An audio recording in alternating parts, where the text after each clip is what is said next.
کیونکہ اس کو کافی کاسٹلی ملتا ہے.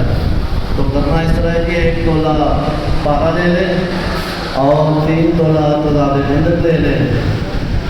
تو جو چائے پینے والا کپ ہے اس میں ڈال کے وہ ہاتھ پہ رکھیں، تذاب اڑائیں گے تو پارا کشتہ ہو جائے گا اور پاور ہوگا.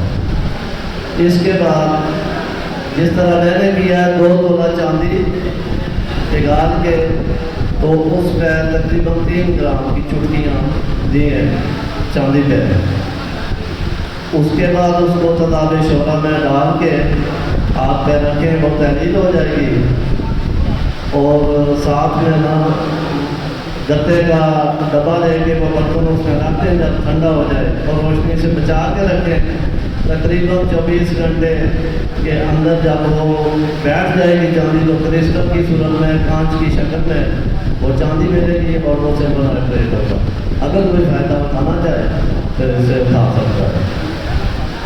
دوسرا آپ کی خدمت میں پیش کرتا ہوں کہ اللہ تعالیٰ سب کو محفوظ رکھے. اگر کسی کو سانپ ڈس لے تو میرے پاس منکا ہے سانپ والا جو وہ بھی آزمایا ہوا ہے. تو وہ میں بیٹے کو کہتا ہوں کہ بولے ہیں سندور والی دبی کو سندور میں رکھتے ہیں اور میرے پاس موجود ہے جناب.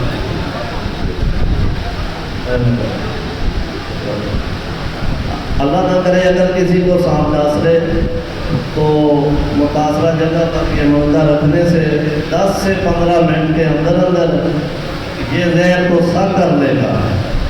تو انشاءاللہ تعالیٰ وہ زہر کا اثر ختم ہو جائے گا. تو یہ کیمرے کا ہوتا ہے، یہ اس کا سراغ ہے جہاں پر متاثرہ جگہ پر رکھے یہ چپک جاتا ہے. جب تک زہر اس کا وہ پورا سک نہ کر لے یہ چپکا رہتا ہے. وہ 10 سے 15 منٹ کے اندر یہ جتنا زہر ہے سک کر کے ختم کر دیتا ہے اور بندہ بالکل ٹھیک ہو جاتا ہے بغیر دوائی کھانے کے.